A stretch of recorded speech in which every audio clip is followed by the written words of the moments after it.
everybody, and this is Dishing with Stephanie's Dish, where we talk to my friends that are doing stuff in the food world and just trying to get through what recently has been a pretty intense coronavirus situation as we're getting into, I think, week number 8. I'm here with Bradley Traynor from My Talk 1071's Colleen and Bradley show, The Cobra. Hi, Bradley. Good morning, Stephanie. Okay, I have always been a big fan of yours, as you know, but more mutual. Yes, thank you. We both have the love of food and maybe the obsession of food and then the restricting of food. Yep. All of the above. It's a roller coaster. It is. Bradley, can we talk just for 1 second? I don't think I've ever really asked you, were you an overweight child? Because you have a very regimented fitness routine and you are extremely fit right now, but I feel like it comes from a place of real hard work. Wow, go right to the jugular, Stephanie. Just wondering. No, I mean, I would say like I struggled with my my weight on and off as a kid. It was very sort of cyclical. Like my relationship with food was definitely effed up from a very early age in terms of like food was like a comfort. Mm-hmm. And then sometimes, I would like go up and then sometimes go down. And then throughout my life, I've certainly struggled with weight. I think the fitness regimen and stuff came about for 2 reasons. One is I got sober, and so I learned how to like do stuff over and over again. Yep. Instead of just like doing it once and then never doing it again. And wondering why it wasn't working. Exactly. So that taught me how to do things over and over again.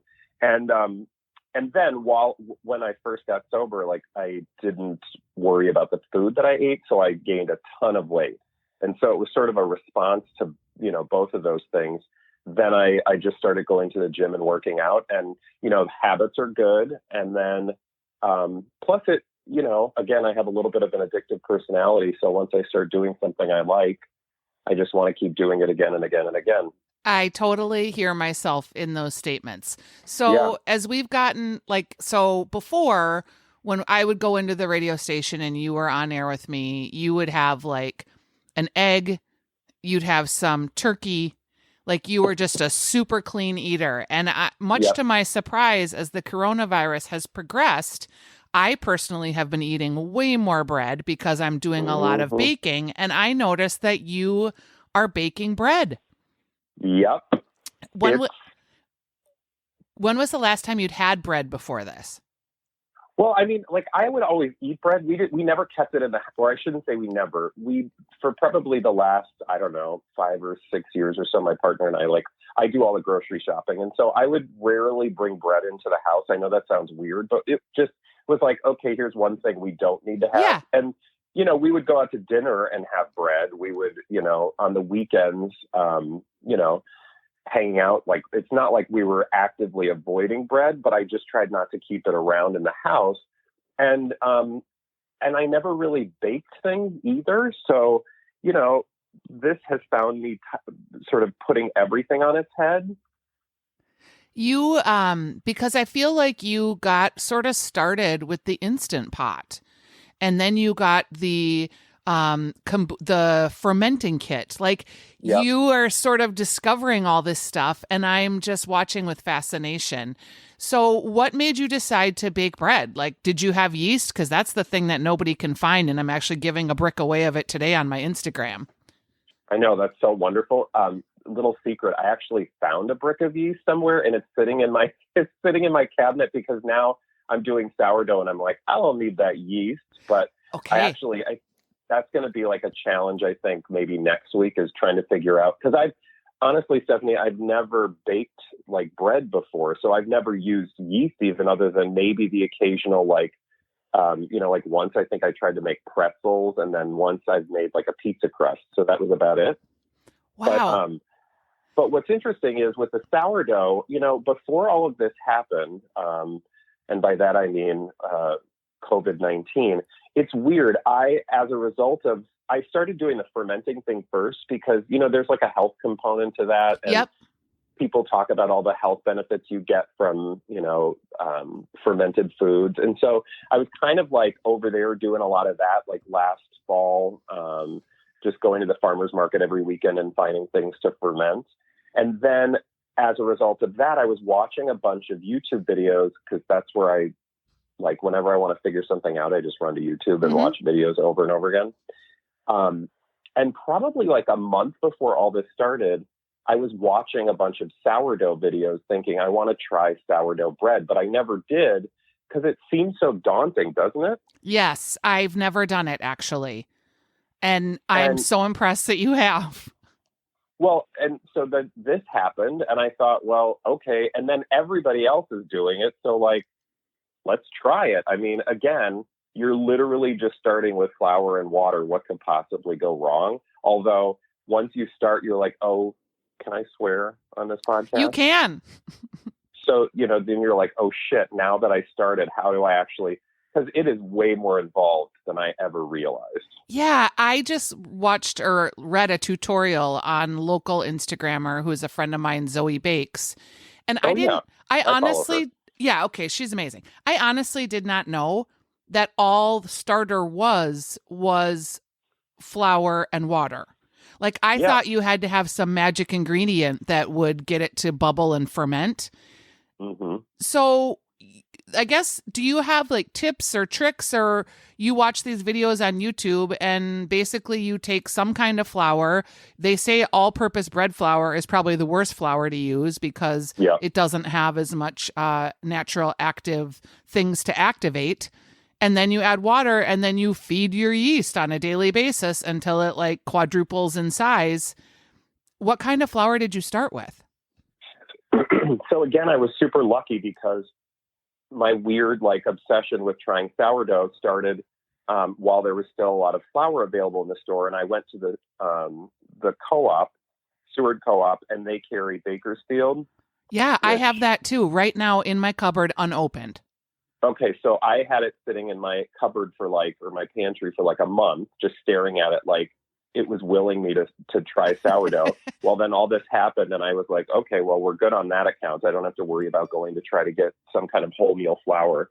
So I had the rye flour, and literally it starts, so there are so many, my one tip or piece of advice would be find somebody whose method you will follow, because there are so many different methods that you can do, or at least versions of methods.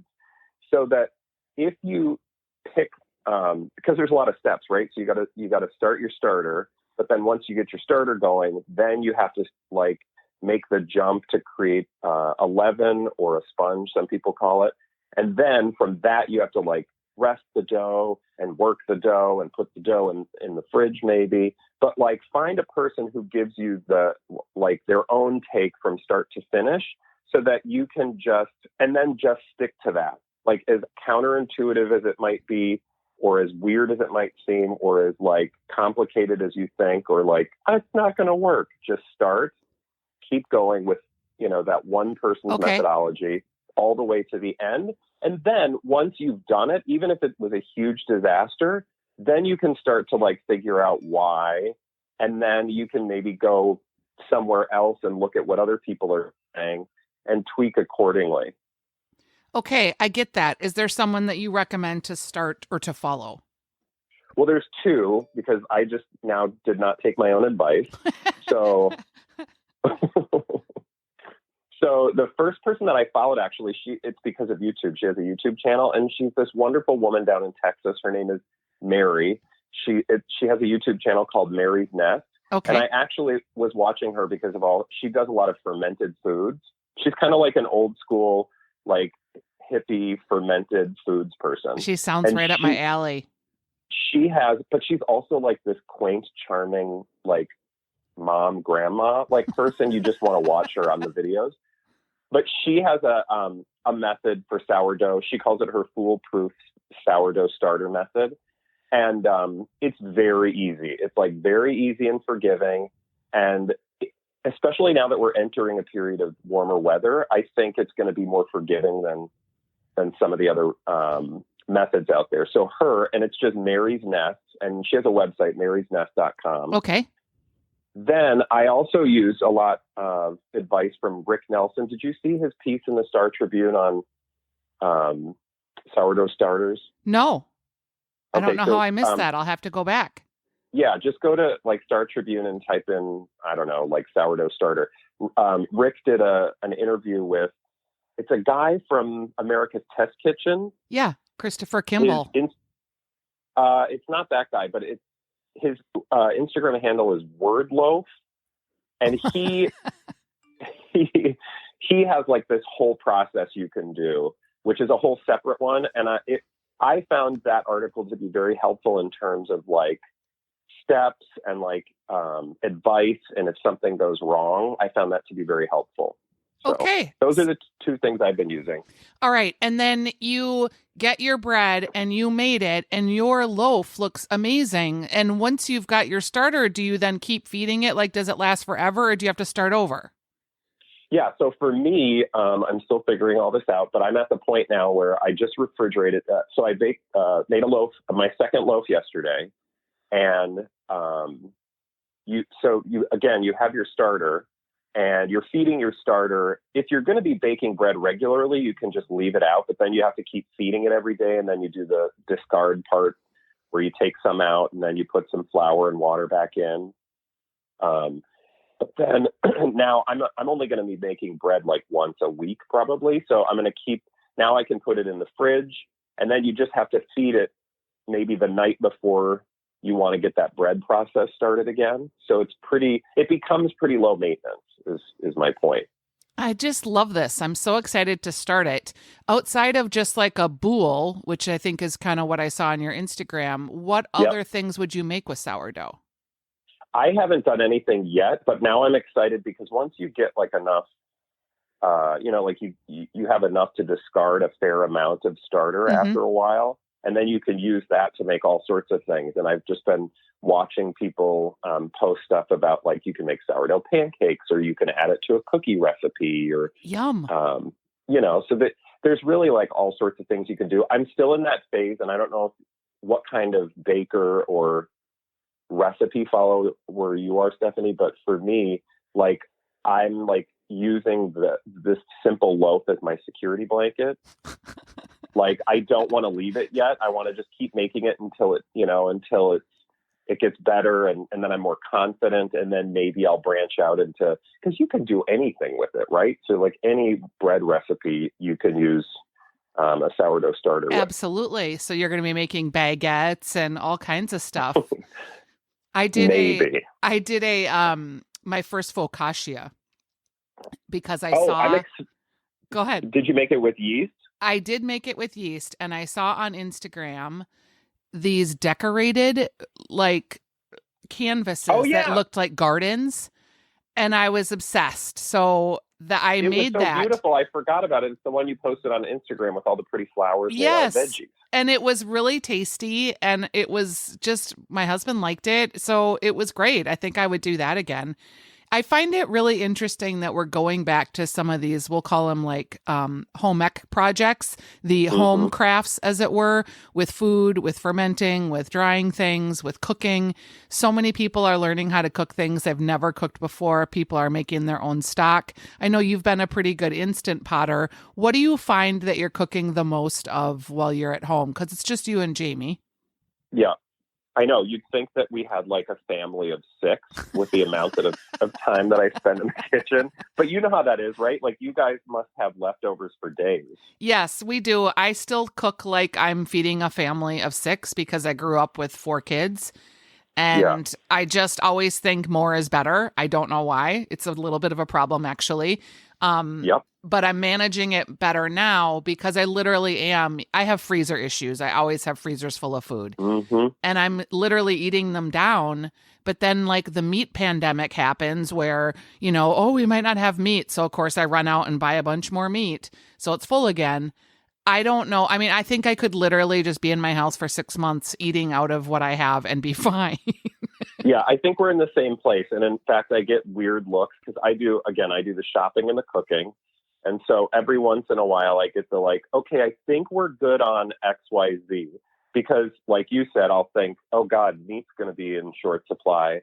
So I'll stock the fridge up or the freezer up. And then it's like, okay, now we got to eat our way through this again. Yep. But, you know, again, what else are we doing, Stephanie? It's a really good question. And you're lucky because you get to go to work. Yeah, well, it's interesting, right? Like, it's such a gift to be able to have that level of routine that a lot of people don't have right now. So the ability to get out of the house every day and go to a place, the same place, even though once you get there, it's weird in the sense that like there aren't as many people. It's much quieter than it used to be. And then we're all in separate studios. So we all have like our own distancing measures. I shouldn't say everybody, but a number of people are wearing masks. Are you wearing them on the air? No, thank God. Otherwise that would sound like crap. I was wondering about that. And you're all in separate studios. See, Stephanie and I are still in the one studio together. Yeah. We've both been very good about our social distance, and we've communicated about, you know, when, like, I had to go to the dentist because I had an emergency crown situation. So we had to communicate about that. But it requires a lot of trust with your partners.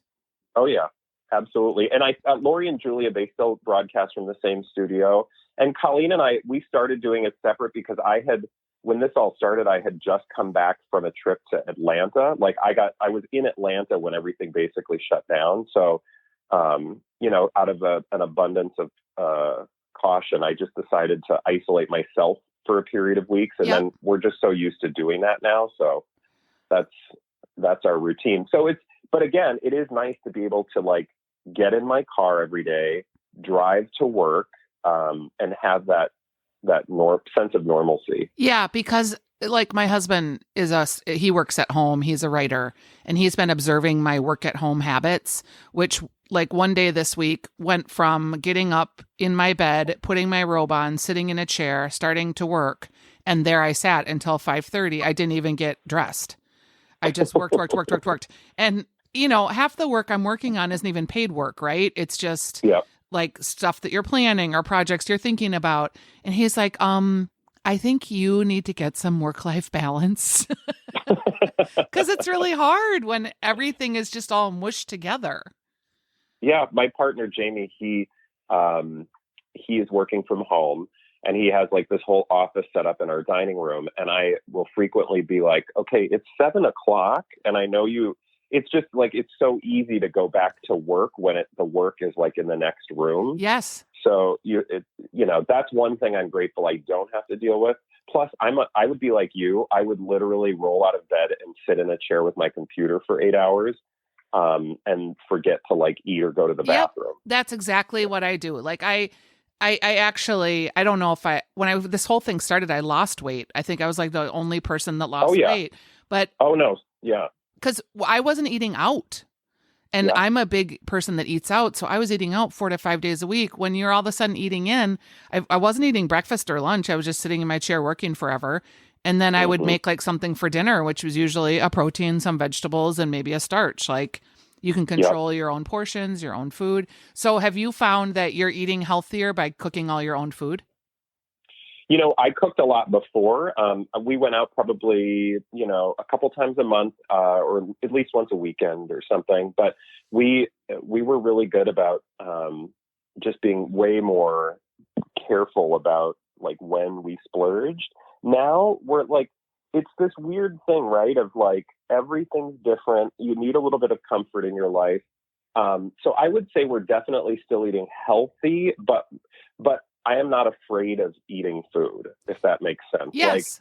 Like bread, we don't do, like, we're so silly. Like, we won't allow ourselves to have dessert during the week, but I've got like dessert planned for the weekend, right? Because I know we would normally do that. We'd go out to a restaurant and we would definitely have dessert. So it's kind of been fun to cook things that I wouldn't allow myself. What are you going to make for dessert this weekend?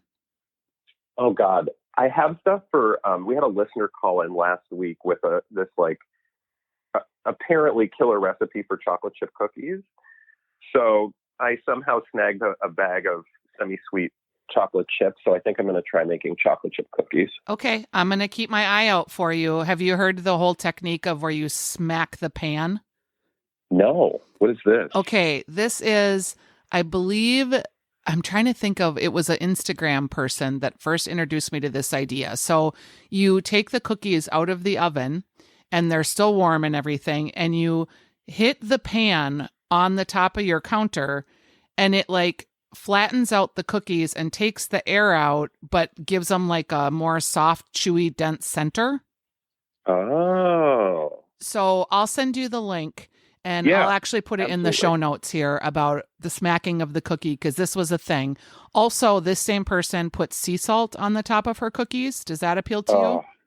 Okay. Can I give you pro tip for when you get your first loaf of sourdough out of the oven? Yeah.